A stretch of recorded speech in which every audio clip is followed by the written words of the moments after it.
ചെല്ല് ചെല്ല്, അവൻ തൊണ്ട അവിടെ നിൽക്കുന്നു, പോയി പറഞ്ഞിട്ട് വാ. ചെല്ല് ചെല്ല്, പറഞ്ഞ് വാങ്ങിച്ചോണ്ട് വരണം. എന്താ ചേച്ചി ഒന്നൊരു മാറ്റം പോലെ എന്ത് പറ്റി? ഓ ഒന്നുമില്ല. എന്താ പറയുന്നേ? എന്താ മോനെ?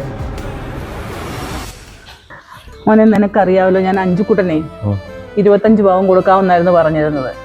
അതിലെത്ര ഞങ്ങൾ ശ്രമിച്ചെങ്കിൽ എനിക്ക് 20 പവനെ ഉണ്ടാക്കാൻ പറ്റുന്നുള്ളൂ മോനെ. ബാക്കി 5 പവൻ ഇപ്പം എത്ര രൂപ വേണമെന്നറിയാവോ? എനിക്കത് പറ്റുന്നില്ല, അതുകൊണ്ടാണ് ഞാൻ പറയാം. അല്ല ചേച്ചി, ഇപ്പം ഞാൻ ഉള്ള പൈസ എല്ലാം ബിസിനസ്സിൽ ഇറക്കിയിരിക്കുക. ഇനിയിപ്പോൾ എന്താ ചെയ്യുക? മോനെ, അഞ്ചുക്കുട്ടൻ ഞാൻ ഇങ്ങോട്ട് വന്നപ്പോൾ എന്നോട് എന്തോ പറഞ്ഞെന്നറിയാവോ? മാമൻ്റെ അടുത്തേ നമ്മുടെ പരാധീനതകളും വിഷമങ്ങളും ഒന്നും ചെന്ന് പറയരുത് അമ്മേ. മാമൻ്റെ ലോല ഹൃദയമാണെന്ന് എന്നോട് പറഞ്ഞു. മാമൻ വിഷമിക്കുമെന്ന്. എന്നാൽ ഞാനൊരു കാര്യം ചെയ്യാം, സർക്കാർ ഞാനൊരു മാല തരാം, അതുകൊണ്ട് നിങ്ങൾ കാര്യങ്ങൾ നടത്താം. എന്നാ ശരി മോനെ. അമ്മേ അമ്മേ, പപ്പ മാല ഒരു കൊടുത്തു. അപ്പച്ചിക്ക് ഇപ്പൊ കൊടുത്തു. ചേച്ചി ചേച്ചി പോവാണോ തിരിച്ച്? കിട്ടാനുള്ളത് മൊത്തം കിട്ടിയില്ല ചേച്ചി. എന്തോ കിട്ടിയെന്നാ വന്നെ? എന്തോ കിട്ടിയെന്നാ?